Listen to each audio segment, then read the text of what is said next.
তোমরা বাইরে যাবা, বিদেশে যাবা, বাজারে যাবা, কিছু না কিছু উপহার নিয়ে আসবা বাড়ি, আর উপহার এনে আগে দেবা মেয়েকে। সুবহানাল্লাহ কর। আগে কারে? সেই মেয়েরা আজ সমাজের সবচাইতে বেশি অবহেলিত, ঠিক কিনা কর? মেয়েটা একটু বড় হলেই আর একটা ছেলে যখন জন্মগ্রহণ করে, তখন এই ছেলেটারে কোলে নিতে নিতে ওর কাম সারা হয়ে যায়। তারপর বাড়িতে ভালো রান্না বান্না হলে ছেলের কিসমতে মুরগির কলজা, মুরগির ভালো ভালো অংশ, মাছের মাথা সব ছেলের, মেয়ের কিসমতে হয় না। কথা ঠিক কিনা? ঠিক কিনা? এরপরে যদি রোগ হয়, মেয়ের অসুখ হয়েছে, ধৈর্য ধরতে তাকে নসিহত করা হয়, আর ছেলের অসুখ হওয়ার সাথে সাথে ডাক্তার 15টা বাড়িতে চলে আসে। ঠিক কিনা? এই বৈষম্য ইসলাম করেনি, আপনারা করেছেন, সমাজ করেছে। এই বৈষম্য ইসলাম করে। আমার বন্ধুগণ, মেয়েদের মর্যাদা কত বেশি, আল্লাহ রাসূল কত মর্যাদা দিয়েছেন নারীকে, মেয়েদেরকে কত মর্যাদা দিলেন। এই মেয়ে, তার কিসমতে বাড়িতে এই অবস্থা হলো। তারপরে যখন বড় হলো, বিবাহ দেওয়ার সময় বাপে করলো কি? বাপ বিবাহের সময় মেয়েকে একটা পালঙ্ক দিল, সোফা সেট দিল, কাপড় চোপড় দিল, সোনা দানা দিল, বাস বাসানির মতো একটা আসসালামু আলাইকুম দিয়ে দিল, যাও। জমির ভাগ দিল না, বাড়ির ভাগ দিল না, ব্যবসার ভাগ দিল না, জমি বাড়ি টাকা পয়সা সবকিছু ছেলেদের নামে লিখে দিল। মেয়েটাকে জনমের মতো ব্যবসার টাকা দিয়া, বাড়ি দিয়া বঞ্চিত করে দিল। ঠিক কিনা কর? ঠিক কিনা? এরপরে হাজী শাহ মক্কা শরীফ গেছে, মায়েরে ঠগাইছে, জন্মের ঠগান। মক্কা শরীফ থেকে হজ করে আইসা 15 হাত লম্বা জামা একটা গায়ে দিয়ে আসছে। এরপরে মক্কা শরীফের জায়নামাজের উপরে সেজদা দিয়া মোনাজাত করে কয়, আল্লাহ আমি যেন দোজখে না যাই, আমারে বেহেশত দিও। ফেরেশতারা কয়, পাজি তুই মর আগে জন্মের বেহেশত করে খাওয়ায় দেব। মেয়েরে ঠকাইছিস, বোনের ঠকাইছিস, ফুফুকে ঠকাইছিস, বেহেশত এত সোজা তোর মামু বাড়ি? মেয়েকে ঠকানো যাবে না। ছেলের যে অধিকার আছে, মেয়েরও সেই অধিকার আছে। এই অধিকারের কথা কোরআনে বলা আছে, নাই? চিল্লায় বলেন নাই? মেয়ের অধিকার আদায় করেন, আপনার ধানি জমি থেকে তার অংশ দিন। মেয়েও আপনার নামাজ, রোজা, হজ, যাকাত, তাহাজ্জুদ কাজে লাগবে না যদি মেয়েকে ঠকান। ইসলাম নারীকে এই অধিকার দিয়েছে। এই মেয়ে কদিন পরে আরেকজনের বউ হয়ে গেল। বিবাহ হওয়ার সময় দেখেন অধিকার কার বেশি? সুবহানাল্লাহ কর। আমি বলি সারা পৃথিবী দিচ্ছেন, নারীর কোনো সম্মান নাই। যেই যুগে মেয়ে হয়েছে, শোনা মাত্র গলাটা টিপে বাইরে ফেলাই। আল্লাহ কোরআন শরীফে বলছেন, বিআইয়ি যামবিন কুতিলাত, কোন অপরাধে মেয়েগুলির মারে ফেলতেছ? অপরাধটা করছি, এই মেয়ে মেরে ফেলতেছে। ওই যে হাদিস শরীফে একটা লোক গিয়ে কাঁদতেছিল মুসলমান হওয়ার পরও। হুজুর কয়, কান্দো কেন? কই যে আমার গুনাহ কি মাফ হয়েছে? হুজুর বলেন, হ্যাঁ মাফ হয়ে গেছে, কলেমা পড়ছো, মাফ হয়ে গেছে। কয় যে হুজুর আমি তো মারাত্মক গুনাহ করছি। বলে কি? বলে আমার একটা মেয়ে, সেই মেয়েটাকে নিয়ে আমি, ঘটনা লম্বা, আমি সংক্ষেপে বলতেছি, মেয়েটাকে ফাঁকি দিয়া তারে আমি মারবো, বুঝতে দেই নাই আমার বউরে। বললাম চলো বেড়াইতে যাই। মেয়েটা আমার সাথে সাজায় দিয়েছে, তার মা বেড়াতে নিয়ে যাবো এই কথা মনে করে। মেয়েটা কদ্দূর যায়, আবার আব্বা আব্বা বলে আমার দিকে ফিরে আসে, আবার পিছনে থাকে, আবার আব্বা আব্বা বলে জড়ায় ধরে। এইভাবে করতে করতে যখন নির্জন এলাকায় গেলাম, আমি পাহাড়ের পাশে গর্ত খোঁড়া আরম্ভ করলাম। গর্ত খুঁজি আর মাটি ছিটে এসে আমার দাড়িতে লাগে। বাচ্চা মেয়েটা আমার কাছে এসে দাড়ি দিয়ে ধুল ঝাড়ায় দেয়, কয় আব্বা তোমার দাড়িতে ধুল লাগতেছে, তুমি এই কষ্ট করতেছো কেন? মেয়ে তো বোঝে না যে আমি তার জন্য কবর খুঁজতেছি। কবরটা খোঁড়া হয়ে যাওয়ার পর মেয়েটারে বান্ধা শুরু করলাম। মেয়ে এখন কাঁদতেছে, বাবা আমার বান্ধো কেন? আমি তারে বাঁধা জোরে ওর মধ্যে নিক্ষেপ করে দিলাম।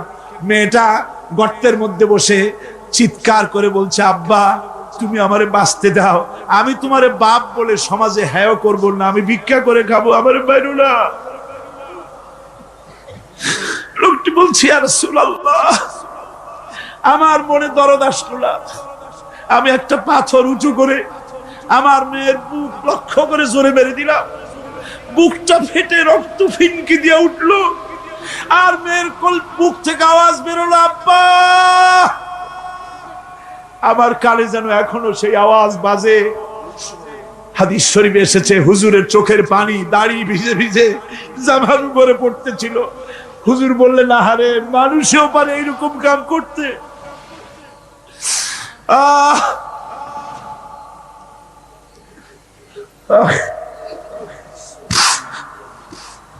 পৃথিবীতে নারীর যখন কোনো সম্মান ছিল না, মর্যাদা ছিল না, সেই সময় আমার রাসূল, আমার বিশ্বনবী নারীদেরকে সম্মানের হাত ধরে গর্তের ভিতর থেকে উঠাইয়া রানীর সিংহাসনে বসাইয়া দিলেন।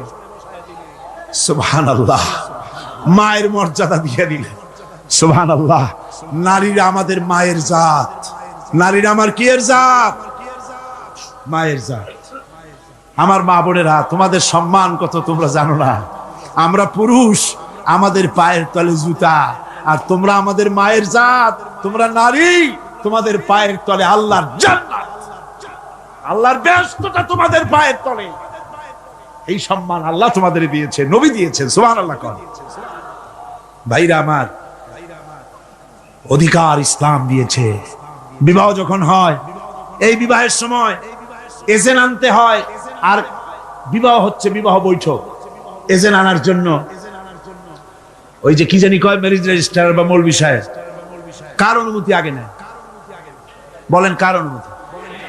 তাহলে অধিকার ইসলাম পুরুষে দিল না মেয়ে লোকে দিল? আগে মেয়ে লোকের কাছে যাও, মেয়েটাকে জিজ্ঞেস করো সেই বিবাহে রাজি আছে কিনা। সুবহানাল্লাহ পড়ে, এই বিবাহে রাজি আছে কিনা জিজ্ঞেস করো, তার অধিকারই বেশি।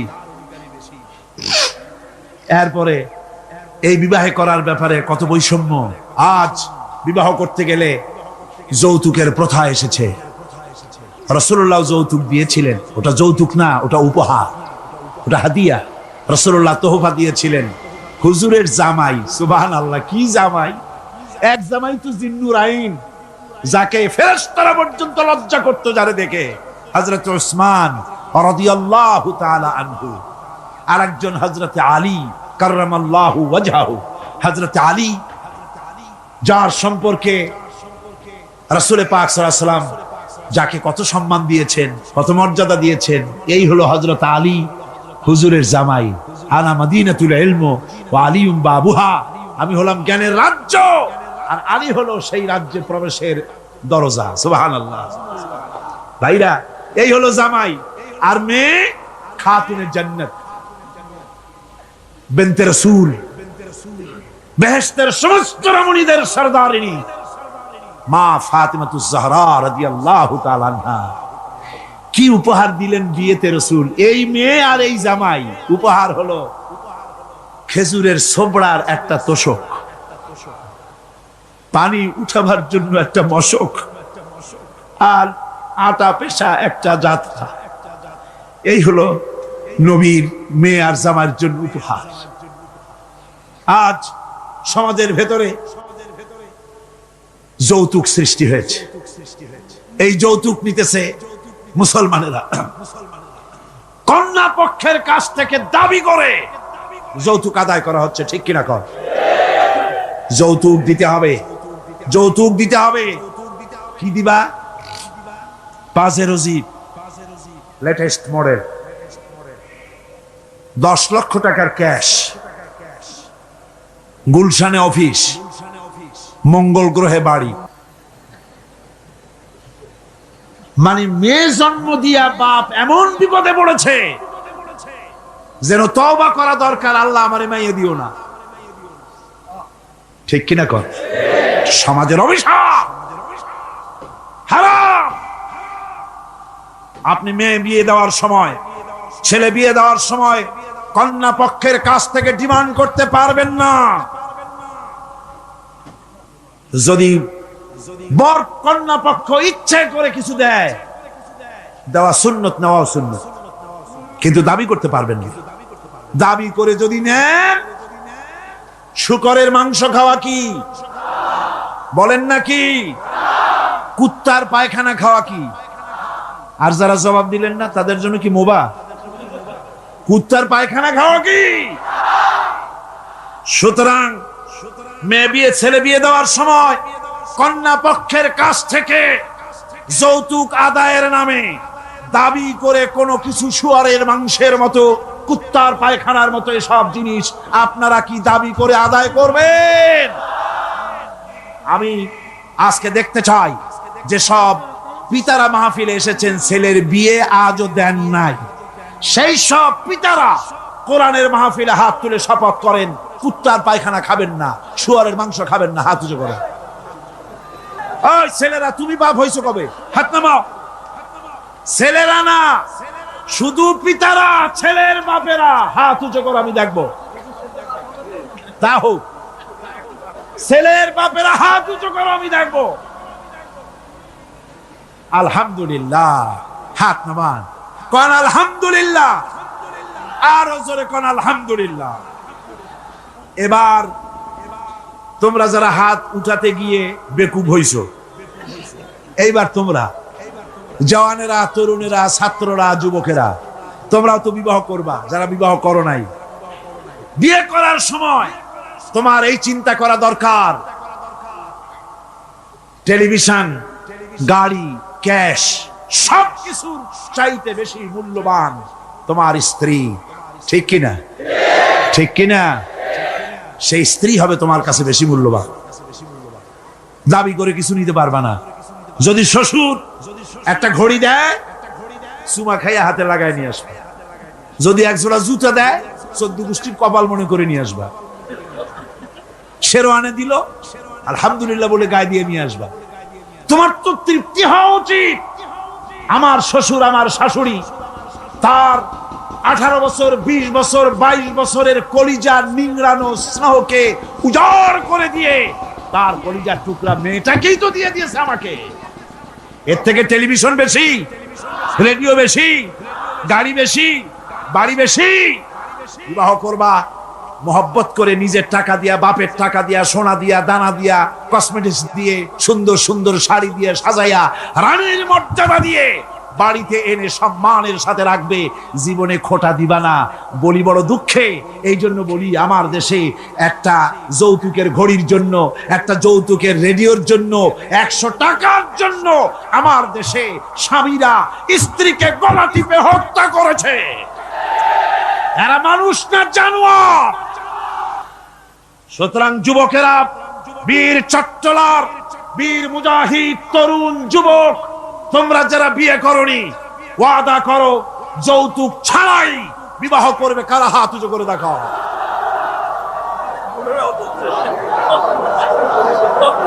বুড়ারা হাত তুললে তো মনে হয় যেন আবার বিয়ে করতে চায়।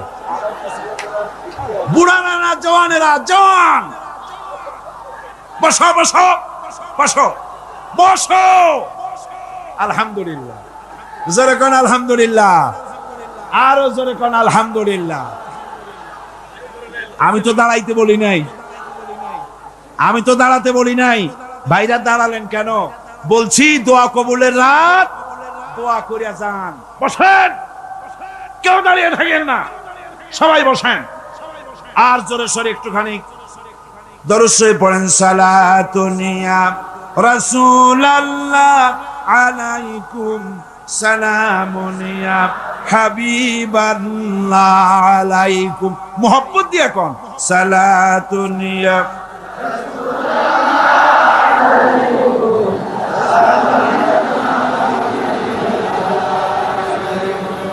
সালাতুনিয়া রাসূলুল্লাহ, সালামুনিয়া হাবিবাল্লাহ আলাইকুম। ভাইরা আমার, আমি খুব খুশি হয়েছি, আল্লাহ খুশি হয়েছে। কল আলহামদুলিল্লাহ। আজকের মাহফিল সার্থক। আপনারা বিশ্বাস করেন, আগামী জাতীয় নির্বাচনে যে পার্লামেন্ট তৈরি হবে, সেই পার্লামেন্ট যদি কোরআনের পার্লামেন্ট হয়, তাহলে যৌতুক বিরোধী বিল পাশ করে যৌতুক প্রথার উপরে ঝাঁটা বেড়ে বঙ্গোপসাগরে আমরা নিক্ষেপ করবো ইনশাআল্লাহ।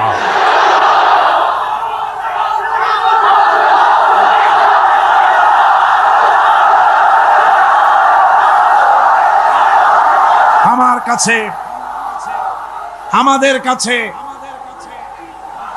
কাছে অনেক সময় থামুন, আমাদের কাছে অনেক সময় রিকশাওয়ালা, ঠেলাওয়ালা, কুলি, মজুর এসে দোয়া চায়, হুজুর একটু দোয়া করেন। কি দোয়া? 4-5টা মেয়ে বিয়ে দিতে পারি না, কেন? আমার কাছে ঘড়ি চাই, টেলিভিশন চাই। দুঃখে লজ্জায় অস্থির হয়ে যায়। আহারে, লোকটা ঠেলা গাড়ি চালায়, রিক্সা চালায়, ওর কাছে চাই টেলিভিশন আর ঘড়ি। ওটা কি মানুষ? কুত্তার চাইতেও নিকৃষ্ট। এই যৌতুক প্রথা যদি বন্ধ হয়ে যায়, জেনা কমে যাবে, বিবাহ সহজ হয়ে যাবে। ঠিক কিনা কন? বিবাহ সহজ হয়ে যাবে। ভাইরা আমার, এরপরে বিবাহ হয়ে গেল, স্বামী স্ত্রীর ভিতরে মহব্বত হতে হবে। একটা জিনিস মাঝখানে আমি বলে নেই, সেটা হলো এই শাশুড়ি আর পুত্রবধূর ঝগড়া, সাপে নেউলে অবস্থা, একটা চিরন্তন অবস্থা। অবশ্য এগুলি চিত্তগঙ্গে নাই, আছে। শাশুড়ি মনে করে ছেলে যখন বিয়ে করলো, হায় রে হায়, এত কষ্ট করে ছেলেটারে মানুষ করলাম, পুরা ছেলেটারে দখল করে ফেললো বউ। আমি শাশুড়িরা যারা আসছেন আজকের মাহফিলে, শাশুড়িদের উদ্দেশ্যে বলি, নিজের মেয়ের হাজারো অপরাধ সহ্য হয়, পুত্রবধূর এক চুল পরিমাণ অপরাধ আপনার সহ্য হয় না। এটা ঠিক নয়। আপনি পুত্রবধূকে নিজের মেয়ের মতো দেখুন, আর পুত্রবধূরা তারাও নিজের শাশুড়িকে মায়ের মতো দেখুন। আর মনে মনে ভাবুন, চিরকাল আপনি পুত্রবধূ থাকবেন না, আপনিও শাশুড়ি হবেন। আপনার শাশুড়িকে যদি মায়ের মতো যত্ন আপনি করেন, তাহলে আপনার পুত্রবধূর কাছ থেকে আপনিও মায়ের যত্ন পাবেন। আর এই ঝগড়া যদি থাকে, সংসার কিছুতেই ভালো থাকতে পারে না। গেল শাশুড়ি পুত্রবধূ, এবার স্বামী স্ত্রী। স্বামী স্ত্রীর ভিতরে মহব্বত আল্লাহর এক নিয়ামত, কোন আলহামদুলিল্লাহ। হযরত আয়েশা সিদ্দিকা রাদিয়াল্লাহু তাআলা আনহা বলেছেন, রাসূলুল্লাহর ঘরের ভিতরে কোনো দৌলত ছিল না, কিন্তু ঘরটা মহব্বত দিয়ে ভরা ছিল।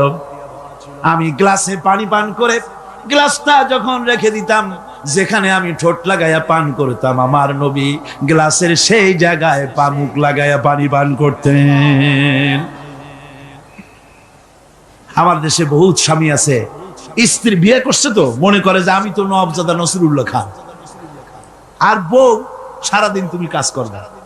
কেন সারাদিন বউ কাজ করবে? আপনি একটু কাপড়টা ধুইতে পারেন না? আপনি একটু তার থালাবালিটা ধোয়ার ব্যাপারে একটু সাহায্য করতে পারেন না? আপনি একটু তরকারি কোটার ব্যাপারে যেটা আপনি পারেন একটু সাহায্য করতে পারেন না?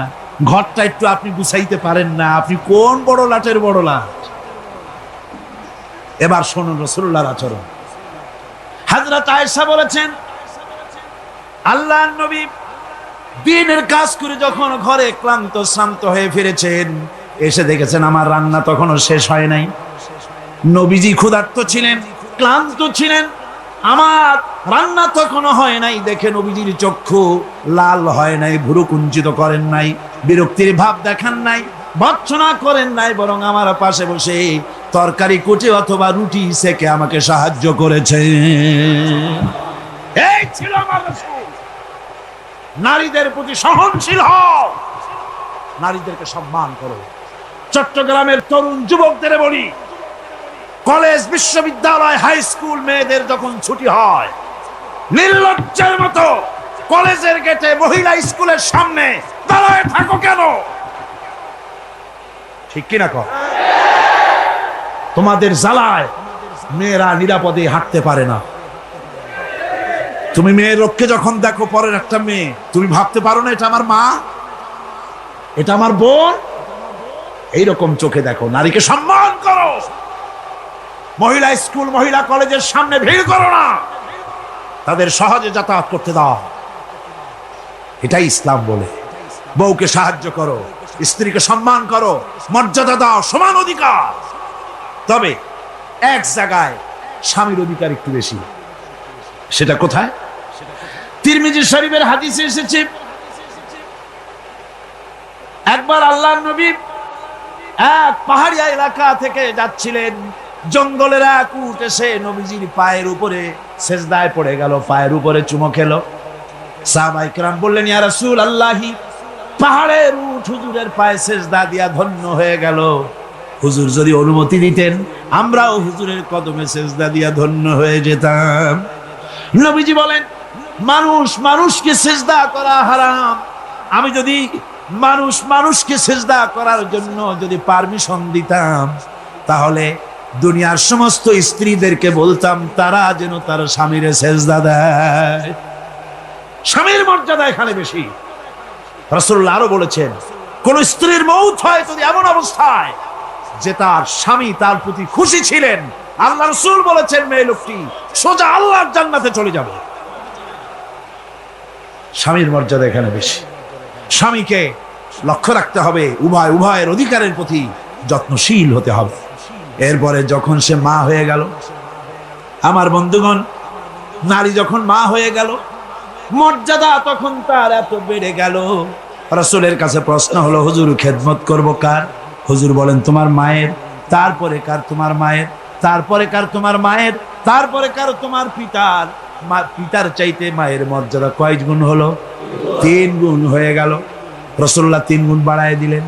সুতরাং আমি বলি আপনাদেরকে, মা আপনার বড় পীর, বাপ আপনার বড় পীর, কোনোদিন ভুলে যাবেন না। কথাটা বারবার বলি আমি, যত জায়গায় মাহফিলে যাই, আমি ওলামারা সবাই বলেন, আমিও বলি, সব জায়গায় মানুষকে স্মরণ করায় দেই, আপনার কাছে আপনার মা বাপের চাইতে বড় পীর আর নাই। কারণ পীর সাহেবের দোয়া যতই আপনি ওলিয়ে কামেল বলেন, যতই হুজুর কেবলা বলেন, তার দোয়া কবুল আপনার জন্য হতেও পারে, নাও হতে পারে, 50-50। কথা ঠিক কিনা কন? কিন্তু রাসূলুল্লাহ গ্যারান্টি দিয়েছেন 3 জনের দোয়া অবশ্যই কবুল হয়ে যাবে। তার ভিতরে একজন হলো মাজলুম, যদি দোয়া করে কবুল হবে। একজন হলো মুসাফির, দোয়া কবুল হবে। আর একজন হলো মা বাপ, যদি দোয়া করে আল্লাহর দরবারে, আল্লাহ রব্বুল আলামিন অবশ্যই দোয়া মঞ্জুর করে নেবেন। মা বাপের কাছে দোয়া চাও। ভাইরা, মনে কিছু করবেন না, আপনি আপনার হুজুর কেবলারে দাওয়াত করিয়া বিরিয়ানি খাওয়াবেন, খুশি করতে পারবেন না, যেহেতু এর আগে উনি আর এক জায়গা দিয়া 4-5 পদের বিরিয়ানি খাইয়ে আসছে। আপনি হুজুরের 5,000 টাকা দিয়ে খুশি করতে পারবেন না, যেহেতু হুজুর আর এক বড় লোকের কাছ থেকে 50,000 টাকা হাদিয়া পাইছে। আপনি একটা শাল দিয়া হুজুরকে খুশি করতে পারবেন না, যেহেতু অনেক দামি শাল হুজুরকে আরেকজনে হাদিয়া দিয়েছে। ঠিক কিনা?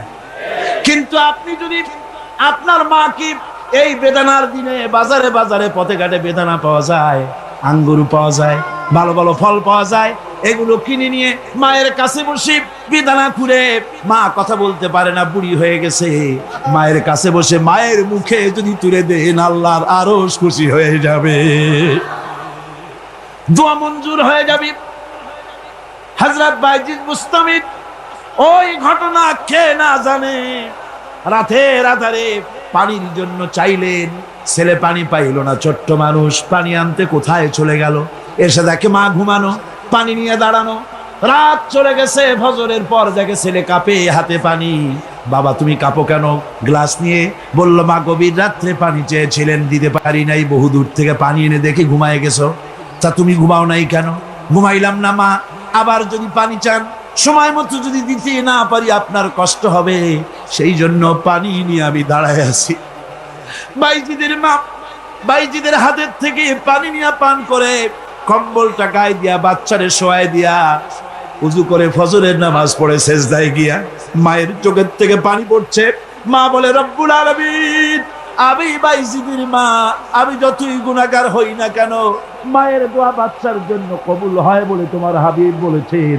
আমার ছোট্ট বাইজি আমার জন্য যা করেছি, আমার কলিজা ঠান্ডা হয়ে গেছে। রব্বুল আলামিন, তুমি আমার বাইজিকে সুলতানুল আরিফিন বানাইয়া দাও। দোয়া মঞ্জুর। সুবহানাল্লাহ। ভাইরা, খবরদার ভুল করবেন না। আপনার সবচাইতে বড় পীর আপনার মা বাপ। সবচাইতে বড় পীর কে?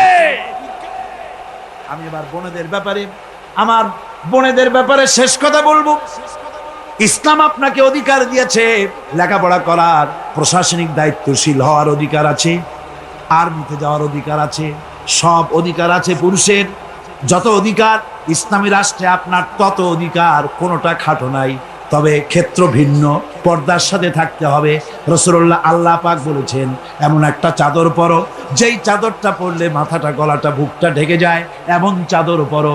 ব্যাংকে চাকরি করা যাবে, অফিসে চাকরি করা যাবে, কলেজে বিশ্ববিদ্যালয়ে চাকরি করা যাবে, ব্যবসা করা যাবে, সব করা যাবে, তবে পর্দার ভিতরে থেকে। বেপর্দা হলে পরে জাহান্নামে যাওয়া লাগবে। জোরে কর নাউজুবিল্লাহ। পর্দার সাথে আপনাদের থাকতে হবে। আমার মা বোনেরা, চাদর পরেন, বোরখা পরেন, বোরখার চাদর ছেড়ে দিয়েন না। দেখবেন একটা জিনিস লক্ষ্য করেন, বোরখা নাই, মাথার চুল টুল ছেড়ে দিয়ে লিপস্টিক লাগাইয়া মেকআপ করে, তারপরে যদি কোনো দোকানে যান মার্কেটিং করতে, সেলসম্যান দেখেই কবে আপা আসেন আসেন, বাবি সাহেব আসেন। আর যদি একটা বোরখা পরে যান বলবে খালাম্মা বসেন। একটা অজানা একটা পুরুষ আপনার আপা কইলো, ভাবি কইলো, এতে মজা না আপনাকে খালাম্মা বলে সম্মান করলো? সম্মান কোনটায়? সুতরাং বোরখা পরেন, চাদর পরেন। ইসলাম আপনাকে যে বোরখা পড়তে বলেছে, চাদর পড়তে বলেছে, আপনার সম্মানের জন্য, আপনার মর্যাদার জন্য। মা বোনদের ব্যাপারে সর্বশেষ কথা, অনেকের বাড়িতে চাকর চাকরানি থাকে, কাজের মেয়েরা থাকে, কাজের ছেলেরা থাকে, থাকে না? থাকে না? অনেক বাড়িতে কাজের মেয়ে লোক, কাজের লোক থাকে, কিন্তু গৃহকর্ত্রী এই কাজের লোকগুলির উপরে, চাকর চাকরানির উপরে এত জুলুম করে যে জুলুম মধ্যযুগেও ছিল না। ঠিক কি না? কোথায় কোথায় মারধর করে, নিজেরা যা খায় তার থেকে নিম্নমানের খাবার দেয়, ভালো শোবার পায় না, ভালো খাবার পায় না। আর মার তো আছে। আমার মা বোনেরা, তিরমিজি শরীফের হাদিস শুনুন। আল্লাহর নবী বলেছেন, শ্রমিকের উপরে, কাজের লোকদের উপরে যে অত্যাচার করবে, অধিকার আদায় করবে না, কিয়ামতের দিন সে আল্লাহর জান্নাতে যেতে পারবে না। আপনি যতই নামাজ রোজা করেন, আল্লাহর দরবারে জান্নাতে যাওয়া যাবে না, যেহেতু আপনি জুলুম করেছেন কাজের লোকদের প্রতি, শ্রমিকদের প্রতি। শ্রমিকের প্রতি জুলুম করা যাবে না। এই পৃথিবী ভরা যদি থাকে সরিষা, আকাশ পর্যন্ত উঁচা, মওলানা রুম আলাইহির রাহমা তিনি বলছেন, আর সপ্ত আকাশের উপরে থাকে যদি একটি ছোট্ট পাখি, ওই পাখিটা পৃথিবীতে এসে একটা দানা নিয়ে যাবে, 7 আকাশের উপরে রাখবে, 70,000 বছর বিশ্রাম করবে, আবার আসবে আর একটা দানা নিয়ে গিয়ে 7 আকাশের উপরে রেখে 70,000 বছর বিশ্রাম করবে। মাওলানা রুম বলেন, এমনি করে ওই পাখিটি 70,000 বছরের বিরতিতে একটা একটা দানা নিতে নিতে তামাম পৃথিবীর সমস্ত দানাগুলি যদি 7 আকাশের উপরে নেওয়া হয়েও যায়, তবুও আল্লাহ রব্বুল আলামিন মানুষের জন্য যে পরকালের জীবন তৈরি করেছেন, সেই জীবনের শেষ হবে না। কি বিশাল, কি জীবন যার কোনো শেষ নাই। শুধু বিচারের দিনটা হবে 50,000 সানা মিম্মা তাউদ্দুন। দুনিয়ার হিসাব মতে যে তোমরা গণো, এই গণনা মতে 24 ঘন্টার দিন, 7 দিনের সপ্তাহ, 30 দিনের মাস, 52 সপ্তাহের বছর, এইভাবে করে মাস দিন যেভাবে তোমরা গণনা করো, 50,000 বছর পৃথিবীর, 50,000 বছর যত বড় লম্বা, কিয়ামতে শুধু বিচারের দিনটাই হবে এত বড় লম্বা। সুবহানাল্লাহ। সুতরাং সেই পরকাল, এই পরকালের উপরে বিশ্বাস, এটা হলো সবচেয়ে গুরুত্বপূর্ণ একটি বিষয়। কোরআনে কারিমে সম্ভবত এমন কোন পৃষ্ঠা নাই যেখানে সরাসরি অথবা আকারে ইঙ্গিতে পরকালের কোনো কথা বলা হয় নাই। সম্ভবত কোরআনে কারিমের এমন কোন পৃষ্ঠা নাই। কোরআনে কারিমের ভেতরে মওত, হাসর, জাহান্নাম, জান্নাত, তারপরে সিরাত, মিজান, মানাজির কিয়ামত ইত্যাদি অর্থাৎ মৃত্যুর পরের জীবন সম্পর্কে আল্লাহ পাক কোরআনে যা আলোচনা করেছেন তা যদি এক জায়গায় করা যায় তা অন্তত গোটা কোরআন শরীফের 1/3 10 পারার সমান হয়ে যাবে। এখন চিন্তা করেন বিষয়টা কতই গুরুত্বপূর্ণ, যার জন্য কোরআনে কারিমে এতটা বিরাট, কোরআনের 1/3 আল্লাহ পাক পরকাল সম্পর্কে আলোচনা করেছেন। খুবই গুরুত্বপূর্ণ বিষয়। এই পরকালের উপরে যারা ঈমান আনবে না, পরকালকে যারা বিশ্বাস করবে না, তাদের সম্পর্কে আল্লাহ পাক বলছেন والذين كذبوا بآياتنا ولقاء الآخرة حبطت أعمالهم। পরকালকে যারা বিশ্বাস করবে না, আখিরাতের দিনের পরে যাদের ঈমান থাকবে না, যারা বিশ্বাস করবে না, তাদের জীবনের সমস্ত ভালো কাজগুলি আল্লাহ রাব্বুল আলামিন বরবাদ করে দিবেন। তাদের জীবনের কোনো কাজের কোনো মূল্য নাই, সমস্ত কাজগুলি নিষ্ফল, বেকার, যারা নাকি পরকালকে বিশ্বাস করবে না। পরকালের বিশ্বাসটাই হচ্ছে মানুষের জীবনের সবচাইতে নৈতিকতার মূল ভিত্তি। একটা মানুষের চরিত্র ভালো হওয়ার জন্য পরকালের বিশ্বাসটা সবচাইতে বড় জিনিস। মানুষ ভালো মন্দ, পরকালের দরকারটা কি? প্রশ্ন উঠতে পারে, পরকালটা না হলে কি হইতো? পরকালটা এই জন্য হবে, এই জন্য দরকার যে পৃথিবীতে মানুষ অনেক ভালো কাজ করে, আবার অনেক খারাপ কাজও করে, দুরকমই করে। যত ভালো কাজ করে এই ভালো কাজের পুরস্কার পৃথিবীতে দেওয়া সম্ভব নয়। একটা মানুষ এত ভালো কাজ করলো, নামাজ পড়লো, রোজা রাখলো, হজ করলো, যাকাত দিল, তারপরে আল্লাহর দ্বীন প্রতিষ্ঠার জন্য কষ্ট করলো, জেল খাটলো, জরিমানা দিল, ফাঁসির মঞ্চে চড়লো, তার এত ভালো কাজের পুরস্কার এই পৃথিবীতে দেওয়া সম্ভব নয়। এজন্য এমন একটা সময় দরকার যেখানে এগুলির এই বিরাট একটা লম্বা সময় তাকে পুরস্কার দেওয়া যায়, সেজন্য পরকালের প্রয়োজন। আবার পৃথিবীতে এমন বহু লোক আছে যারা এত অন্যায় করে যে অন্যায়ের শাস্তি পৃথিবীতে এই সীমিত সময় দেওয়া সম্ভব নয়। যেমন দৃষ্টান্ত দিতে গিয়ে আমি বলি যে একটা মানুষ যদি একটা মানুষকে হত্যা করে, তাহলে আপনি তাকে ওই একটা হত্যার বিনিময়ে তাকেও আপনি হত্যা করলেন, তাকেও ফাঁসি দিয়ে দিলেন।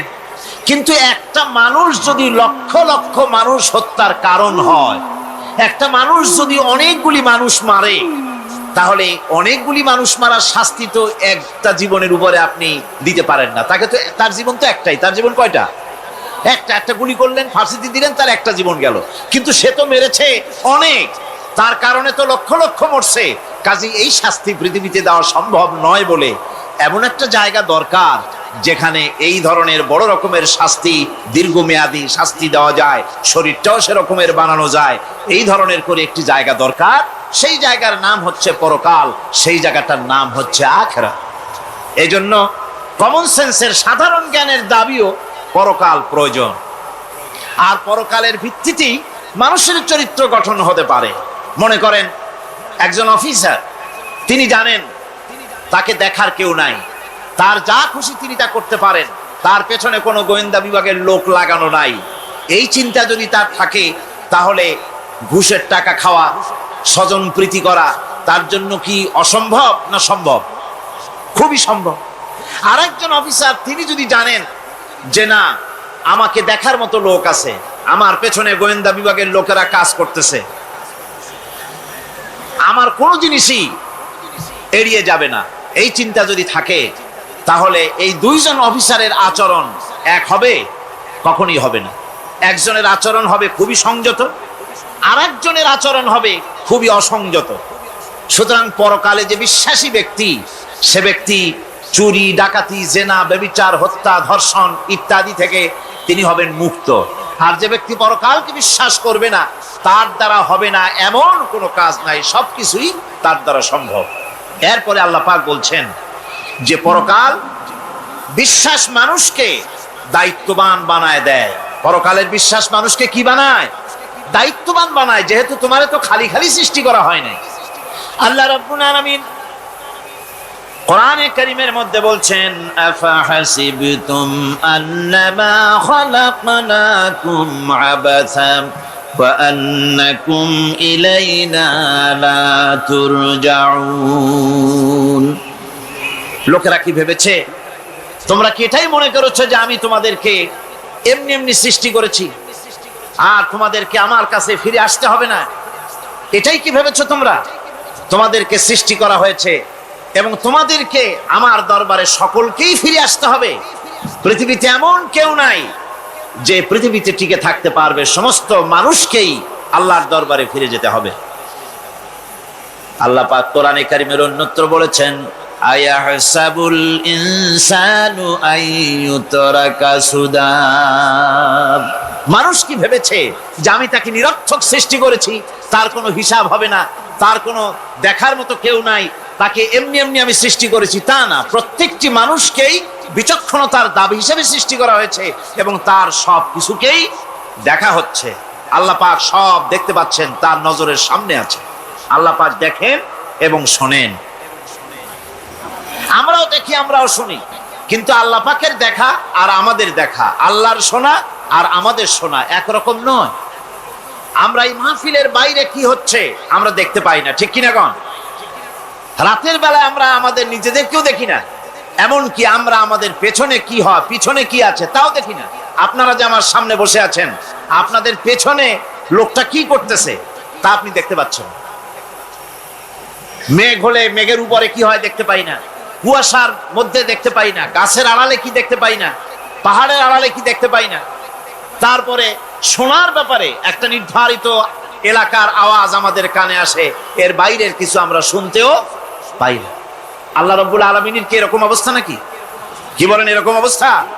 আল্লাহ সব দেখতে পান, সব শুনতে পান, এমন তার চোখের সামনে কোন অবস্ট্রাকশন নাই, তার চোখের সামনে কোনো জিনিস অন্তরায় হয়ে দাঁড়াতে পারে না। কেউ কোনো জিনিস তার চোখের সামনে বাধার সৃষ্টি হতে পারে না। তাকে কেউ দেখতে পারে না, কিন্তু তিনি সবাইকে দেখতে পান। লা তুদরিকুহুল আবসার, তাকে কোনো দৃষ্টিশক্তি তাকে দেখতে পাবে না।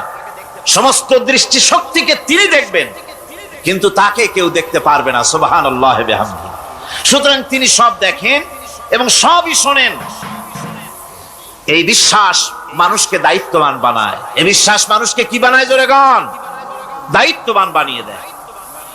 আল্লাহ রাব্বুল আলামিন বলছেন, আয়াহসাবু আন লান ইয়াকদিরা আলাইহি আহাদ ইয়াকুলু আহলাকতু মালান লুবাদা আয়াহসাবু আন লাম ইয়ারাহু আহাদ। মানুষ কি ধারণা করেছে তার উপরে কারো কোনো ক্ষমতা চলবে না? সে বলে আমি অনেক ব্যয় করেছি, আর সে ভেবেছে তাকে দেখার মতো কেউ নাই। আল্লাহ পাক বলেন, দেখার জন্য অবশ্যই একজন আছেন, তিনি হচ্ছেন আল্লাহ রাব্বুল আলামিন। কে দেখতে পান? জোরে সরে বলেন, কে দেখতে পান? আল্লাহ পাক সব দেখেন, সব শোনেন। এমনকি সমুদ্রের অতল তলদেশে কোন পাথরের সাথে লাগানো, বালু কণার সঙ্গে লাগানো ছোট্ট একটি পোকা, যা মাইক্রোস্কোপ যন্ত্র ছাড়া দেখা যায় না, এমন ছোট্ট পোকাটিও যদি চিৎকার মারে ক্ষুধার যন্ত্রণায় বা পেটের যন্ত্রণায় বা কষ্টে পড়ে কোনো চিৎকার যদি মারে, সমুদ্রের কেউ শোনার কথা নয়, জমিনের উপরে কেউ শোনার কথা নয়, অন্তরিক্ষের কারো শোনার কথা নয়। আল্লাহ রাব্বুল আলামিন বলেন, সেই ক্ষীণ আওয়াজটুকুনো তোমার আল্লাহ পাক শুনতে পান। সব তিনি শুনতে পান এবং দেখতে পান, তার চোখের সামনে সব রয়েছে। সুতরাং আসল কথা হচ্ছে, মানুষেরা পরকালের চাইতে দুনিয়ার গুরুত্ব দেয় বেশি। বাল তুসিরুনাল হায়াতাদ দুনিয়া ওয়াল আখিরাতু খায়রুন ওয়া আবকা। তোমরা পার্থিব জীবনকে অগ্রাধিকার দিয়েছো, আর পরকাল হচ্ছে উত্তম এবং স্থায়ী। পরকাল হচ্ছে উত্তম। পৃথিবী একটা নিকৃষ্ট জায়গা, একটা ছোট্ট জায়গা পৃথিবী। এটার আরবি হচ্ছে কি বলুন তো? পৃথিবীর আরবি কি? দুনিয়া। এটাকে দুনিয়া, দুনিয়া শব্দটা এসেছে আদনা শব্দ থেকে, তুচ্ছ, নিকৃষ্ট, এটার কোনো দাম নাই। আর এই জন্য হাদিস শরীফে এসেছে যে এই পৃথিবীর মূল্য যদি আল্লাহর কাছে মশার ডানা তুল্য যদি হতো, তাহলে কাফেরকে এক ঢোক পানি আল্লাহ পাক গিলতে দিতেন না। আল্লাহর দৃষ্টান্তটা, হাদিস শরীফের দৃষ্টান্তটা লক্ষ্য করেছেন? এই পৃথিবীর মূল্য যদি একটা মশার ডানার তুল্য যদি হতো, আপনাকে কেউ যদি 1 লক্ষ মশার ডানা যদি কেউ আপনাকে জোগাড় করে দেয়, আপনি কয় টাকা দিয়ে কিনবেন? কোন কথা বলতেছেন না? খুব আগ্রহ আছে কেনার নাকি? 4 আনা দিয়েও 4 পয়সা দিয়েও আপনারা কেউ কিনবেন না, যেহেতু মশার ডানা 10 কোটি ডানা আনি জোগাড় করে দেন, নদী করবোটা কি? কাজেই দৃষ্টান্তটা লক্ষ্য করুন যে এই পৃথিবীর মূল্য যদি আল্লাহ পাকের কাছে একটা মশার ডানার তুল্য যদি হতো, তাহলে আল্লাহ রাব্বুল আলামিন কাফেরকে এক ঢোক পানি গিলতে দিতেন না। তার মানে এটার কোনো দাম নাই। তো যেটার দাম নাই সেটার দাম আমরা খুব বেশি দিয়েছি। আর পরকাল হচ্ছে স্থায়ী, চিরস্থায়ী জায়গা। সেই চিরস্থায়ী জায়গার আমরা মূল্য দেই নাই। যেমন আমরা দেহের মূল্যটা বেশি দেই, আত্মার মূল্যটা কম দেই। দেহটারে সাজাই বেশি। এই দেহটার জন্য দেখছেন অবস্থা, শীতকালে কত ক্রিম মাখে, পায়ে ভ্যাসলিন মাখে, মুখে ক্রিম মাখে, হাতে জেলি মাখে, তারপরে ঠোঁটে আরো কিছু মাখে, এরপরে এতগুলি মাইখা তারপরে জামা কাপড় সেন্ট আতর কত কিছু সমানে মাখতে থাকে শরীরের জন্য, এত যত্ন। তারপরে ভুরি ভোজন পাইকারি দরে খায়, জনমের মতো খায়। খাওয়ার চোটে পেট যায় একদিক, পাছা যায় আর একদিক, মাথা যায় আর একদিক, আস্তে আস্তে দুমবার সাইজ হয়ে যায় মানুষের বডিটা। যেই শরীরটার কোনো দাম নাই, কোনো মূল্য নাই। আপনারা সত্য করে বলেন, দামটা কার? শরীরের দেহের দাম বেশি না আত্মার দাম বেশি? কোনটার দাম? কার দাম? আত্মাটার দাম বেশি। এটা মুখ দিয়ে বললেন, কিন্তু আসলে মনের কথা হইলে আত্মারে আপনারা কিছু খাইতে দিতেন। আত্মাকে তো কিছু খেতে দেওয়া হয় না। দেহটারই আত্মাটার দাম যদি বেশি না হবে, মানুষ মরে গেলে পরে যায়টা কি? চোখ আছে, কান আছে, মুখ আছে, হাত আছে, পা আছে, সবই তো রয়ে গেল। গেলটা কি? কি যাওয়ার কারণে? প্রাণের সন্তান, কলিজার টুকরা সন্তান বলে, মা বাবার কাছে আমার যেতে ভয় করে। ছোট্ট বাচ্চা বাবার কাছে যেতে চায় না, প্রাণীদিকা স্ত্রীও যেতে চায় না। মা বাবা আত্মীয় স্বজন সবাই বলে, তাড়াতাড়ি বিদায় করো, তাড়াতাড়ি বিদায় করো। কি যাওয়ার জন্য?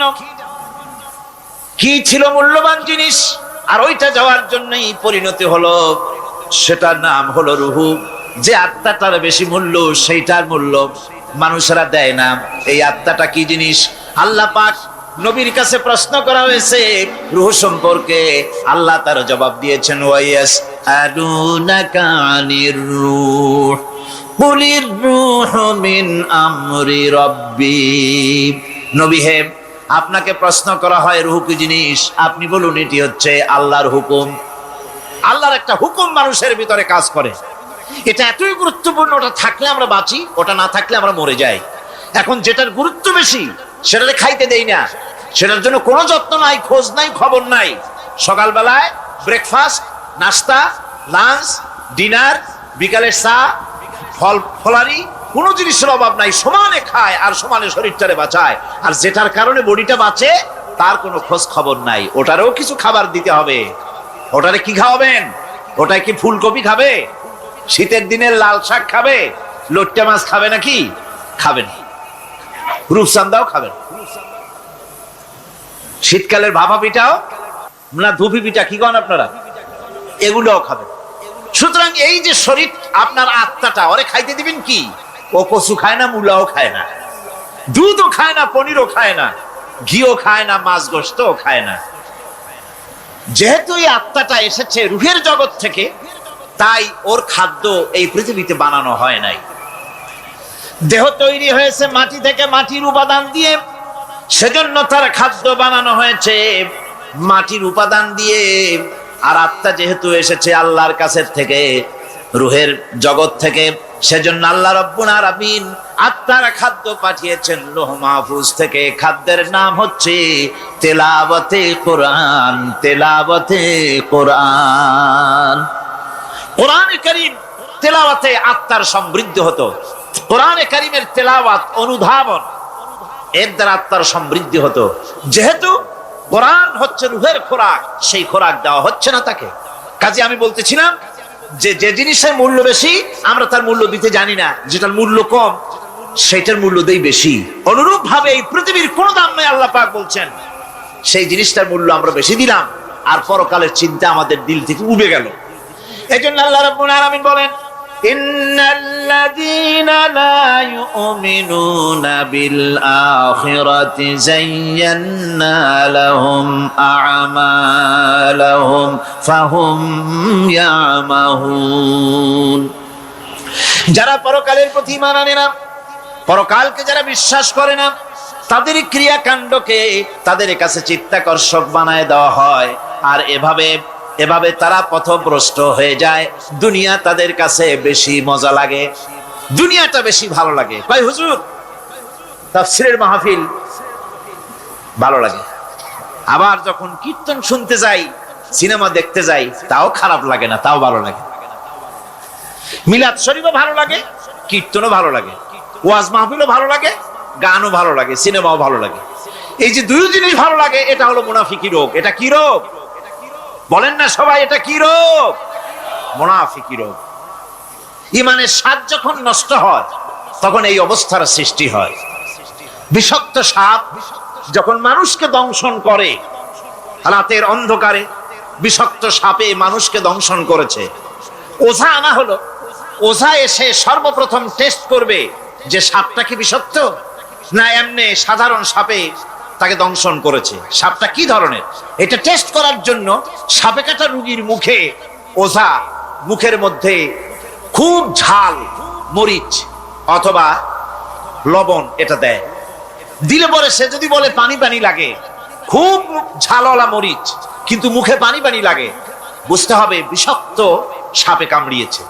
আর যদি ঝালকে ঝাল বলে, লবণকে লবণ বলে, তিতকে তিতো বলে, তাহলে বোঝা যাবে বিষাক্ত সাপে কামড়ায় নাই। তো বিষাক্ত সাপের প্রধান আলামত হলো এই, বিষাক্ত সাপে যখন মানুষকে কাটে তখন তার প্রথম বিষক্রিয়া হচ্ছে তার রক্তকে জাম করে দেয় আর জিহ্বার স্বাদকে নষ্ট করে দেয়। এই পৃথিবীতে যত বিষাক্ত সাপ আছে সবচাইতে মারাত্মক আর বিষাক্ত সাপ হচ্ছে শয়তান। সবচাইতে বিষাক্ত সাপ কি? এই শয়তান যাকে ওয়াসওয়াসা দেয়, শয়তান যাকে দংশন করে, শয়তান যারে ফুটবল বানাতে পারে, সর্বপ্রথম তার ঈমানের স্বাদ নষ্ট করে দেয়। তখন আখিরাত ভালো লাগে না, তখন মসজিদ ভালো লাগে না, তখন ওয়াজ মাহফিল ভালো লাগে না, তাফসীর মাহফিল ভালো লাগে না, তখন সিনেমা পছন্দ হয়, গান পছন্দ হয়, মেলা পছন্দ হয়, সাংস্কৃতিক অনুষ্ঠান, নাচ, উল্টাপাল্টা কাম, এই সমস্ত পছন্দ হয়। আল্লাহর ইসলাম ভালো লাগে না, পছন্দ হয় না। আল্লাহ পাক বলেন পরকালকে যারা অস্বীকার করে তাদের মনের তাদের জন্য এই দুনিয়াটাকেই তাদের সামনে চিত্তাকর্ষক, তাদের ক্রিয়াকাণ্ডকে চিত্তাকর্ষক করে দেওয়া হয়, আর এর ভেতরেই তারা পড়ে থাকে। ফলে এই সব পরকালে অবিশ্বাসী লোকগুলি অহংকারী হয়। তারা কি হয়? আল্লাহ পাক বলেন ফাল্লাযীনা লা ইউমিনুনা বিল আখিরাতি কুলুবুহুম মুনকিরাতুন ওয়া হুম মুস্তাকবিরুন। পরকালের প্রতি যারা ঈমান আনে না, পরকালকে যারা বিশ্বাস করে না, তাদের মন সত্য কথাকে অস্বীকার করে, আর এই লোকগুলি অহংকারী হয়ে যায়, ধরাকে সরাক জ্ঞান করে। কি হনুরে এই অবস্থার সৃষ্টি হয়ে যায়। সে মনে করে যে পৃথিবী আমার, উলট পালট করে দে মা, লুটে পুটি খাই। পরকালে বিশ্বাস নাই, যা খুশি সে তখন তা করতে থাকে এবং অহংকারী হয়ে যায়। পরকালীন জীবনের অস্বীকৃতি আজকে নতুন কিছু নয়। আজও এক শ্রেণীর লোক আছে যারা বলে পরকাল বলে কিছুই নাই, আল্লাহ সম্পর্কে বলে দেয়ার ইজ নো গড, স্রষ্টা বলতে কিছু নাই, পরকালকেও বিশ্বাস করে না এমন লোক আমাদের দেশে আছে কিনা? কোন জোরে কোন আছে কিনা? যথেষ্ট তৈরি হয়েছে এবং বর্তমান সময় বেশি তৈরি হয়েছে। অতীতের কোন সময় ইসলাম আর মুসলিম সেন্টিমেন্ট এত আহত হয় নাই যত এই কয়েক বছরের মধ্যে হয়েছে, ঠিক কিনা? পরকালকে অস্বীকার করেছে, কোরআন শরীফকে আগাগোড়া সংশোধনের কথা বলেছে, আল্লাহকে মিথ্যাবাদী বলেছে। নাউজুবিল্লাহ পড়েন না কেন? নাউজুবিল্লাহি মিন যালিক। আল্লাহকে মিথ্যাবাদী বলা হয়েছে, কোরআনের সংশোধনের দাবি উঠেছে, মাদ্রাসার ভেতরে ডাকাত দুষ্ট পয়দা হয় বলা হচ্ছে। এভাবে করে তারা আল্লাহকে অস্বীকার করেছে, কোরআনকে অস্বীকার করেছে, পরকালকে অস্বীকার করছে। পরকালকে সেই অতীতের যুগের কাফেররাই অস্বীকার করে নাই, বর্তমান যুগেরও এক শ্রেণীর লোকেরা, তারা আবার মুসলমান নামধারী, নাম মুসলমানি নাম লাগানো আছে, পরকালকে তারা অস্বীকার করছে। এদের ভিত্তি হচ্ছে এই, তারা বলে ইন হিয়া ইল্লা হায়াতুনাদ দুনিয়া ওয়া মা নাহনু বিমাবউসিন। তারা বলে এই দুনিয়ার জীবনটাই একমাত্র জীবন, এই দুনিয়ার জীবনই হলো একমাত্র জীবন, আমরা আর উঠবো না পরকালে, পরকাল বলে কিছুই নাই, পরকাল বলে কোনো জিনিস নাই, আমাদেরকে কিয়ামতে আল্লাহর দরবারে ওঠা লাগবে না। সুতরাং তারা ওমর খৈয়ামের মুরিদ হয়ে যায়। তারা বলতে থাকে এই বেলা ভাই মদ খেয়ে নাও, কাল নিশীতের ভরসা কই, চাঁদনি জাগিবে যুগ যুগ ধরি, আমরা তোমার রবনা সই। যত পারো মদ খাও, নগদ চাপাও, হাত পেতে নাও, বাকির খাতায় শূন্য থাক। দূরের বাদ্য কিলাপ শুনে মাঝখানে যে বেজায় ফাঁক। কোথায় কিয়ামত আর কোথায় পরকাল, কোথায় বিচার, কোথায় হাসর, কোথায় সিরাত, কোথায় মিজান, আর মাঝখানে টাটকা সুখগুলো ছাড়িয়ে দেবে একটা কথা, মাঝখানের এই টাটকা সুখগুলি গ্রহণ করো, মজা করো। এই সব শিক্ষা দেওয়া হয় ওই সেকুলার শিক্ষা ব্যবস্থার মাধ্যমে কলেজে এবং বিশ্ববিদ্যালয়গুলিতে, যার কারণে পরকালের বিশ্বাস নাই বলে এমন কোনো কাজ নাই যা তারা করতে পারে না। এই মাত্র কয়েক মাস দেড়েক আগে রাজশাহী ইউনিভার্সিটিতে যে কাণ্ডটা ঘটে গেল, মনে আছেন আপনাদের? পত্র পত্রিকায় আপনারা পড়েছেন, এবং আমি রাজশাহীতে গিয়ে সেখানে প্রত্যক্ষদর্শী যারা দেখেছে তাদের মুখে শুনেছি, শিক্ষাবর্ষ সমাপন করেছে যে সব ছাত্র ছাত্রীরা, তারা র্যাগ ডে উদযাপন করছে। র্যাগ ডে উদযাপন যেদিন করবে সেই দিনে তারা উচ্ছৃঙ্খল কাপড় চোপড় পরেছে, ছেলেরা এবং মেয়েরা উভয়, এমন ভাবে কাপড় পরেছে যে কাপড় দ্বারা তারা শরীরের গোপন অঙ্গগুলি দেখা যায়। এরপরে আজে বাজে চিৎকার দিয়েছে, আজে বাজে স্লোগান দিয়েছে, গাধার মতো, কুকুরের মতো, শিয়ালের মতো তারা ডেকেছে। আমি বুঝি না চিন্তাধারা কেমন দেউলিয়া হয়ে গেল। শিক্ষাবর্ষ বিশ্ববিদ্যালয়ের সর্বোচ্চ শিক্ষাঙ্গন থেকে লেখাপড়া শেষ করে বেরোচ্ছে, যাওয়ার সময় তারা বিশ্ববিদ্যালয় থেকে কুকুরের ডাক দিল, শিয়ালের ডাক দিল, ছাগলের ডাক দিল। কি প্রমাণ করতে চাইলো?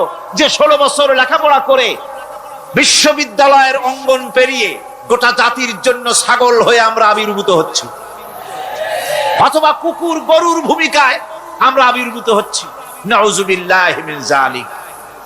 এরপরে মিছিল শেষ করলো, সন্ধ্যাবেলায় শুরু হলো সাংস্কৃতিক অনুষ্ঠান। বিদ্যুৎ কর্তৃপক্ষের সঙ্গে বোধহয় লাইন করা ছিল। সন্ধ্যা 7:30টার সময় মঞ্চ তৈরি আছে, গান হচ্ছে, আনন্দ ফুর্তির শেষ নাই। সামনে সব মেয়েরা বসা, যারা দিনের বেলা ওই ধরনের কাপড় চোপড় পরে ছেলেদেরকে উস্কাইছে, ছেলেগুলিও তাদেরকে উস্কাইছে। মাঝখানে তারা বসা, চতুর্দিকে ছেলেরা দাঁড়ানো।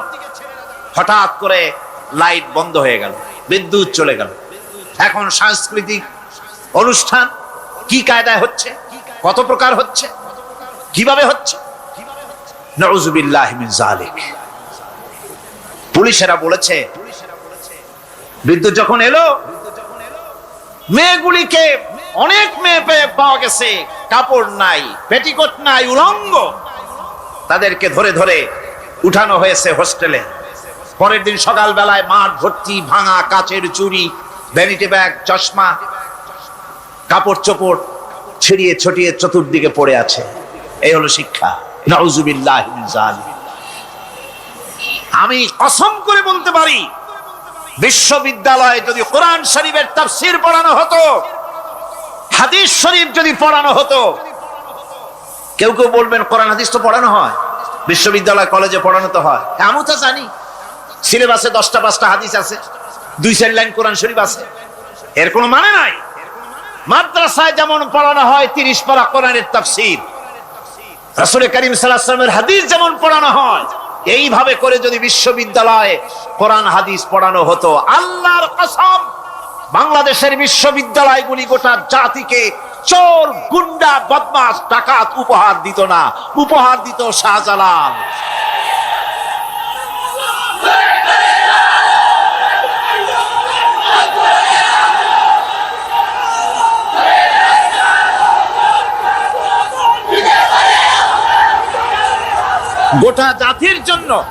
গোটা জাতির জন্য বিশ্ববিদ্যালয় সমূহ উপহার দিতে পারত। উপহার দিত শাহ মখদুম, শাহজালাল, খান জাহান আলী, উপহার দিতে পারত খাজা মঈনুদ্দিন চিশতি, উপহার দিতে পারত খালিদ বিন ওলীদ, উপহার দিত সালাউদ্দিন আইয়ুবী।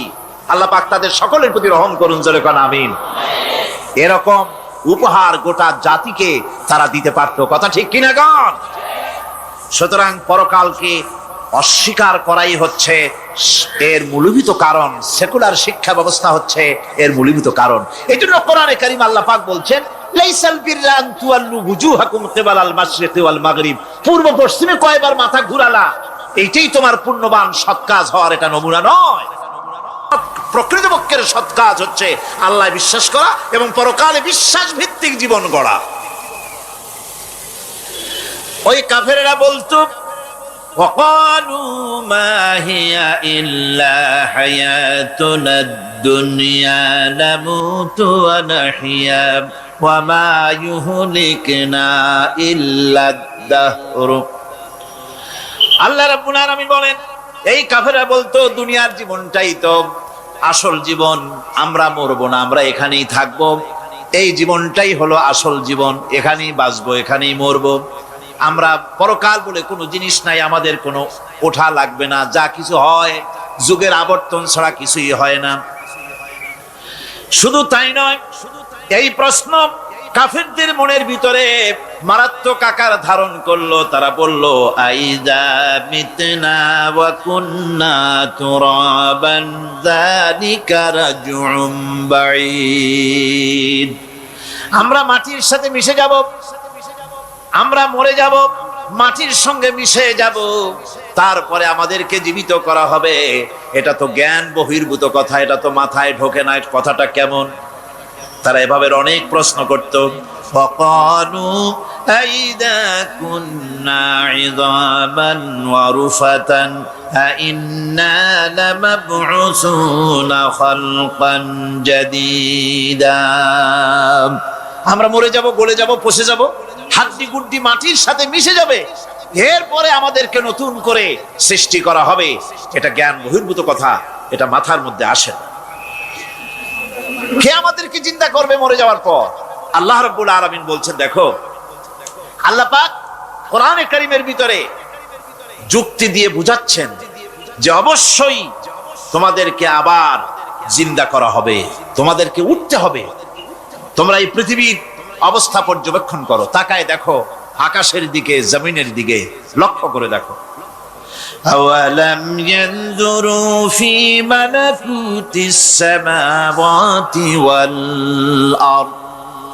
তারা কি আসমান এবং জমিনের ব্যবস্থাপনা সম্পর্কে চিন্তা ভাবনা করে না? ওই বিরাট আকাশটাকে যে আল্লাহ রাব্বুল আলামিন তৈরি করলেন, এই জমিনটাকে যিনি তৈরি করলেন, তিনি কি তোমাকে মৃত্যুর পরে তিনি কি জিন্দা করবেন না? তিনি কি জিন্দা করতে পারবেন না? কেমনে তোমরা অস্বীকার করতে পারো? দুনিয়ার ব্যবস্থাপনা এবং এই পৃথিবীর আকাশ এবং জমিনের ব্যবস্থাপনা সম্পর্কে তোমরা চিন্তা ভাবনা করে দেখো, অবশ্যই আল্লাহ রাব্বুল আলামিন তোমাদেরকে আবার জিন্দা করবেন। وَكَأَيٍّ مِّنْ آيَاتٍ فِي السَّمَاوَاتِ وَالْأَرْضِ يَمُرُّونَ عَلَيْهَا وَهُمْ عَنْهَا مُعْرِضُونَ। আসমান জমিনে বহু নিদর্শন পড়ে আছে যেগুলি তারা অতিক্রম করে যায়, অথচ সে সম্পর্কে তারা মোটেই চিন্তা ভাবনা করে না। চিন্তার বহু বিষয় আল্লাহ পাক এই পৃথিবীতে রেখেছেন। যারা চিন্তাশীল, যারা জ্ঞানবান, তারা এর দ্বারা বুঝতে পারে। আল্লাহ রাব্বুল আলামিন বলছেন, ইন্না ফি খালকিস সামাওয়াতি ওয়াল আরদি ওয়া ইখতিলাফিল লাইলি ওয়ান নাহার লাআয়াতিন লিউলিল আলবাব। নিশ্চয়ই আকাশ সৃষ্টি এবং জমিন সৃষ্টির ব্যাপারে আর রাত আর দিনের পরিবর্তনের ব্যাপারে যারা জ্ঞানবান তাদের জন্য নিদর্শন রয়েছে। যারা জ্ঞানবান তাদের জন্য চিন্তার বিষয়বস্তু রয়েছে। গবেষণা করো, চিন্তা করো, এই পৃথিবীতে আল্লাহ পাক যা কিছু সৃষ্টি করেছেন তার পক্ষে আবার তোমাদেরকে সৃষ্টি করা মোটেই অসম্ভব নয়। পরকালীন জীবনের সম্ভাবনা সম্পর্কে কোরআন অবিশ্বাসীদেরকে বলছে, দেখো আল্লাহুল্লাযী রাফা'আস সামাওয়াতি বিগাইরি আমাদিন তারাউনাহা সুম্মা ইসতাওয়া আলাল আরশ, সে আল্লাহ তোমাদের নিকট দৃশ্যমান স্তম্ভ ছাড়াই ওই বিশাল আকাশটা তৈরি করেছেন। যারা পরকাল আছে বলে উঠতে হবে একথা যারা বিশ্বাস করে না, তাদের ব্যাপারে আল্লাহ পাক এই যুক্তি দিচ্ছেন, দেখো এই বিশাল যে আকাশটা, এই আকাশে কোনো খুঁটি আছে? কথা বলেন না কেন? এই আকাশে কোনো খুঁটি আছে? কোন রকমের খুঁটি ছাড়াই ওই বিশাল আকাশটা কে বানিয়েছেন?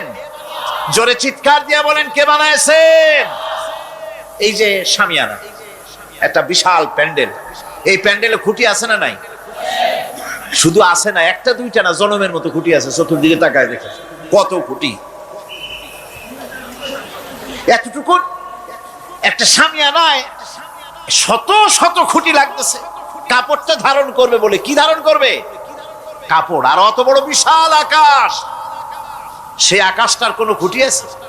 আল্লাহ পাক বলছেন, কোন দৃশ্যমান খুঁটি ছাড়াই এত বড় বিশাল আকাশটা তোমার মাথার উপরে দাঁড়িয়ে আছে এবং আল্লাহ পাক আরশের উপরে দীপ্তমান হয়ে আছেন। এগুলি দেখেও কি তোমার মাথার মধ্যে কোনো চিন্তা আসে না যেটা কি করে সম্ভব হলো? অনেকে তো এমন আছে শিক্ষিত লোক, তারা আবার বলে কি, কয় যে না আকাশ বলে কিছু নাই, ওই অনেক দূরে তো সেই জন্য নীলে নীলে দেখা যায়, আসলে কিছু নাই। আকাশ, কোরআনে কারীমের মধ্যে আকাশ সম্পর্কে যে কথা বলা হয়েছে, বিশাল, যার কোনো কূল নাই, কিনারা নাই, মহাশূন্য। আমি সামনে বলবো আকাশ সম্পর্কে কথা আসতেছে। আল্লাহ পাক বলছেন, দেখো ওই বিশাল আকাশটাকে আমি সৃষ্টি করে রেখেছি, কোনো খুঁটি লাগাই নেই। তোমার মতো একটা ছোট্ট মানুষ সৃষ্টি করেছি, মরে যাওয়ার পর মাটির সাথে মিশে যাবা, আবার তোমাকে যে আমি উঠাবো, এ ব্যাপারে তোমার চিন্তার মধ্যে দুর্বলতা আসলো কেন যে সেই আল্লাহ রাব্বুল আলামিন তোমাকে উঠাতে পারবেন না? وسخر الشمس والقمر كل يجري لأجل مسمى, তিনি চন্দ্র সূর্যকে আজ্ঞাবর্তী করেছেন, প্রত্যেকেই তার নির্দিষ্ট সময় সীমা মতো চলাফেরা করতেছে। তুমি তো ছোট একটা মানুষ, অত বড় বিশাল সূর্যটা, বিরাট চন্দ্রটা সব গতিমান, আল্লাহর হুকুমে সব চলাফেরা করতেছে, কথা ঠিক কিনা? এই সবগুলি আল্লাহ রাব্বুল আলামিন দুনিয়ার মানুষের সামনে তুলে ধরেছেন। তাকায় দেখো, নজর করে দেখো, এই সুন্দর করে জমিন ও আসমানকে সৃষ্টি করেছি, চাঁদ সূর্যকে সৃষ্টি করেছি। এবার লক্ষ্য করো, আনতুম আশাদ্দু খালকান আমিস সামাউ বানাহা, তোমাদের সৃষ্টি করা বেশি কঠিন না ওই বিশাল আকাশটাকে তৈরি করা বেশি কঠিন? কোনটা বেশি কঠিন? অত বড় বিশাল আকাশটাকেই যিনি সৃষ্টি করলেন, তিনি তোমার মতো মানুষকে সৃষ্টি করতে পারবেন না? বা যিনি একবার বিনা মডেলে তোমাকে তৈরি করলেন, আল্লাহ কি সুন্দর দৃষ্টান্ত দিচ্ছেন, আনতুম আশাদ্দু খালকান আমিস সামাউ বানাহা, তোমারে কঠিন তৈরি করা বেশি কঠিন, ওই বিশাল আকাশটাকে বেশি তৈরি করা বেশি কঠিন? অত বড় বিরাট জিনিসটাই তো আল্লাহ তৈরি করে ফেলেছে, বিশাল আকাশ, মহাশূন্য। আর সেই মহাশূন্যের তুলনায়, মহাবিশ্বের তুলনায় পৃথিবী কত ছোট। আমাদের সবচাইতে কাছে। বিজ্ঞানীরা হয়রান হয়ে যাচ্ছে আকাশের চিন্তা করে, মহাকাশ চিন্তা করে ক্রমান্বয়ে হয়রান হয়ে যাচ্ছে। আমাদের সবচাইতে নিকটতম যে গ্যালাক্সিটা আছে, এই গ্যালাক্সিটার ব্যাস হচ্ছে, যেটা সবচাইতে ছোট, গরিব গ্যালাক্সি, এটা বিজ্ঞানীরা বলেছে গরিব গ্যালাক্সি, দিনহীন। এই গরিব গ্যালাক্সি যেটা আমাদের সবচাইতে নিকটে, পৃথিবীর সবচাইতে কাছে, এর ব্যাস হচ্ছে, এর পরিধি হচ্ছে 1,00,000 আলোকবর্ষ সমান। 1,00,000 আলোকবর্ষ। প্রতি সেকেন্ডে আলোর গতি কত? 1,86,000 মাইল প্রতি সেকেন্ডে। প্রতি সেকেন্ডে যে আলোর গতি 1,86,000 মাইল, এর মিনিট, এর ঘন্টা, এর সপ্তাহ, এর মাস, এর বছর এরকম 1,00,000 আলোকবর্ষ হচ্ছে সেই ছায়াপথের ব্যাস, এটার পরিধি। এটা হলো গরিব গ্যালাক্সি। আর এই গ্যালাক্সিতে বাস করে 10,000 কোটি তারকা। বিজ্ঞানীরা বলছেন যে তারকাগুলি সূর্যের চাইতে লক্ষ কোটি গুণে অনেক বড়। সুবহানাল্লাহ। তাহলে মহাকাশ সম্পর্কে চিন্তা করে মানুষ আজ অবাক হয়ে যাচ্ছে, চিন্তায় হয়রান হয়ে যাচ্ছে। বার্টন রাসেল তিনি বলেছিলেন স্রষ্টার স্রষ্টাকে, স্রষ্টার স্রষ্টাকে। এর জবাব আরেকজন বিজ্ঞানী লিখেছেন যে স্রষ্টার স্রষ্টাকে এই চিন্তা তো সৃষ্টিতে করতে পারবে না। স্রষ্টার কোনো স্রষ্টা নাই। পৃথিবীতে যত স্রষ্টা আছে, মাইক যে তৈরি করেছে সেও একজন স্রষ্টা, ঠিক কিনা কোন কথা বোঝেন তো আমার? মাইক যে তৈরি করেছে সেও একটা স্রষ্টা, ওই প্যান্ডেল যে তৈরি করেছে সেও একটা স্রষ্টা, চেয়ার টেবিল যে সৃষ্টি করেছে সেও একটা স্রষ্টা। কিন্তু এরা কেউ পূর্ণাঙ্গ স্রষ্টা নয়, কারণ এই মাইকটা তৈরি করার যত উপাদান, সমস্ত উপাদান আল্লাহ রাব্বুল আলামিনের তৈরি করা। কথা ঠিক কিনা? তুমি শুধু অ্যাসেম্বল করেছো, তুমি শুধু এগুলোকে এক জায়গায় করেছো। তোমার বাপেরও ক্ষমতা নেই লোহা তৈরি করা। পারবা লোহা তৈরি করতে? আরে কথা কন না কেন মিয়া সাহেব? পারবেন লোহা তৈরি করতে? পারবেন একটা বাঁশ বানাইতে? বাঁশ হোক লোহা হোক যা সব বাদ দেন, মাথার একটা চুল বানাইতে পারবেন? পাট দিয়া রং দিয়া পরচুলা বানাইতে পারবেন, কিন্তু চুলের মতো করে একটা চুল বানাইতে পারবেন না। মানুষের শরীরের রক্তের মতো করে 1 ফোঁটা রক্ত মানুষের শরীরের বাইরে